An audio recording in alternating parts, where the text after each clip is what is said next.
I grew up playing a lot of video games, my favorite being fighting games, even though admittedly I wasn't the best at them. Dude, chill out, it's only a game! You don't understand, man! I've never got this far before, look how much I'm sweating! Stop it, you'll electrocute yourself! To be honest, I feel like I was kind of a weird kid. While the other kids were playing Mortal Kombat or Super Smash Bros. Melee, I was playing a little game called Tatsunoko vs. Capcom Ultimate All-Stars. Now I honestly consider this game to be one of the most underrated fighting games of all time. I thought it was just nostalgia pandering, but after blowing the dust off the ancient artifact, in other words my Nintendo Wii, and booting up the game, it surprisingly holds up well even to this day, especially compared to other fighting games. Me being the weeb I am, I was instantly attracted to the cover of the game, and to be fair, who wouldn't be? You got Ryu, Mega Man, Frank West, Beautiful Joe, Birdman, Swan Girl, I think that's Power Ranger? Alright then, it's morphin' time! Dragon Sword! Mastodon! Pterodactyl! Triceratops! Saber-tooth tiger! Tyrannosaurus! Okay, I wasn't really sure who most of these guys are, and if you're from anywhere but Japan, chances are you may not have heard of them either. Tatsunoko is a Japanese animation company. They made their debut in 1965 with a series called Space Ace, not to be confused with the Space Ace. Space Ace, defender of justice, truth, and the planet Earth. The show was a hit, and the company would soon go on to create other shows such as Yatterman, Gatchaman, and many more. You remember this guy?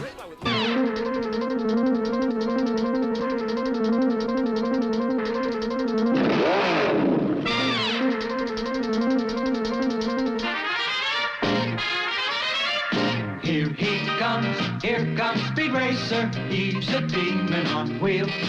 Go was the first anime the company licensed in America, which we localized what we know him as today, Speed Racer. It's not really rare for an animation company to want their work in video game format. We see it all the time, but even to this day I think the crossover is kind of odd. But then again, we live in a timeline where we can watch Phoenix Wright beat the crap out of Wolverine, so I guess it's not too weird. With the success of the Marvel vs. Capcom series, Capcom wanted to make a return to that style of gameplay, but didn't really know what to make yet. That was until Tatsunoko phoned Capcom to ask them to make a game with their characters. Capcom, deciding to kill two birds at one stone, jumped at the idea, and thus, Tatsunoko vs. Capcom Cross Generation of Heroes was born. Tatsunoko vs. Capcom Cross Generation was the first version of the game. It was released in Japan for Nintendo Wii and arcades in 2008. Due to international demand, Capcom wanted to release the game outside of Japan, but couldn't really do that right away due to licensing issues with Tatsunoko. Licensing issues and limitations were also a big thing when it came to Tatsunoko's side of the roster. A lot of characters suggested by Capcom were just straight up denied by Tatsunoko without reason. The game's producer Ryota Mitsuma even said at one point he wasn't too happy with Tatsunoko's decision-making process. A lot of Tatsunoko characters weren't included, even popular ones without reason, and when he would ask why, they would just offer another character. Capcom thought, hey, this series is one of the most popular in Japan, maybe we should include them in the roster. I guess Tatsunoko just thought. Or we could do none of that.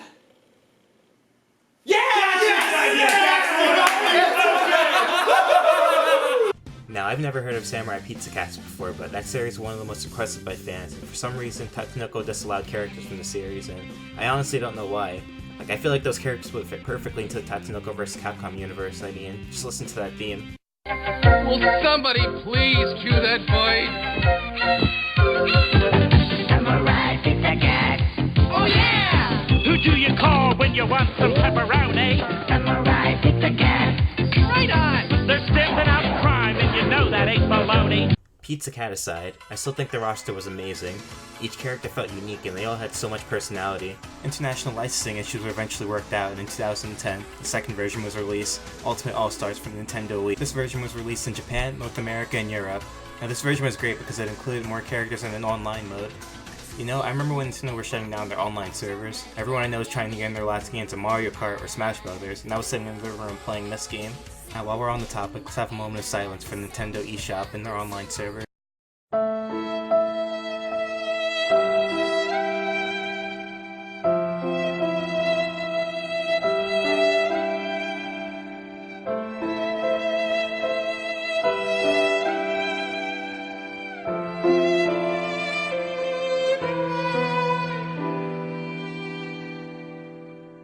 Gameplay is kind of simple. The matches are played in teams of 2. Let's choose one of these big boys and you're on your own. When you perform the character switch mid-match, the incoming will perform a special attack upon entry, and the previous one regenerates a little bit of health.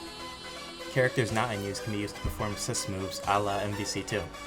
All the stages are set in a 2.5D arena, but this was the first of the Versus series, where the character models and backgrounds were fully rendered in 3D, which I feel like deserves a lot of respect. It felt like Morrigan sprites have been recycled so many times, which isn't necessarily a bad thing, but for this game being a debut into the 3D world, it felt like they nailed it. It's just things like these I feel like deserve more recognition. The game pretty much set up the framework for Marvel vs. Capcom 3. A lot of the gameplay roots from that game started with Tatsunoko vs. Capcom. Fun fact, Phoenix Wright and Franziska von Karma were considered for TVC. Franziska's whip made her easy to incorporate into fighting game format, but the team struggled to find appropriate moves for Phoenix. Most of the time, Phoenix is usually behind a desk in this video game, so the team thought about giving his desk tires and not have him operate that way, sort of like how Bowser Jr. moves in Smash Bros. Although this idea was abandoned due to potential collision issues. They also thought to use his famous catchphrase, Objection!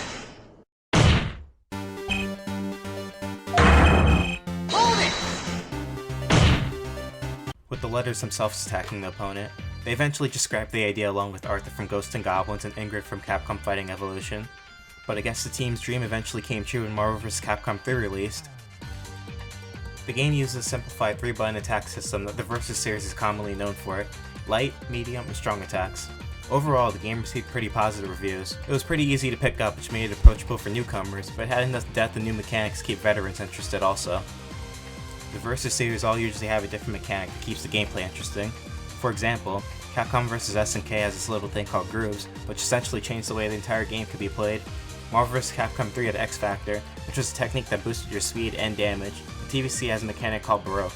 Baroque was really easy to pull off. All you have to do is press the partner button and attack button at the same time, and poof, now you're a rainbow. Aside from looking pretty, Baroque sacrifices the red portion of your health bar, also cancelling your current attack animation. When in Baroque mode, you'll deal extra damage, but it's dependent on how much of the red life is sacrificed. So the bigger the red portion is sacrificed, the more damage you'll deal. The thing about Baroque though is it ends if you don't do anything with it, so activating without the intent to do a combo will cause it to deactivate. It feels like this mechanic just really works well. You're put in a position of, okay, do I switch out and heal, or do I activate this at the cost of my red health? If I don't land the combo, then it's all for nothing, and I absolutely love that. You also have Mega Crash, which is pretty much just a combo breaker, but I just felt like it was worth noting. And of course, no fighting game would be complete without different modes. You got arcade mode, which is honestly nothing too special. Beat the characters, reach the final boss, and you get a scene if you do. These scenes are usually short, but actually really interesting. It's fun to see the characters interact with each other, like Frank taking a picture with the Tatsunoko cast, or Joe just being a complete fanboy. I wish the scenes had voice acting or were even animated though to give it a little bit more life. You got time attack, survival mode, gallery, and then of course your standard versus mode. Now none of these modes really offer too much replay value except for the online mode, but I guess not anymore since the online is dead.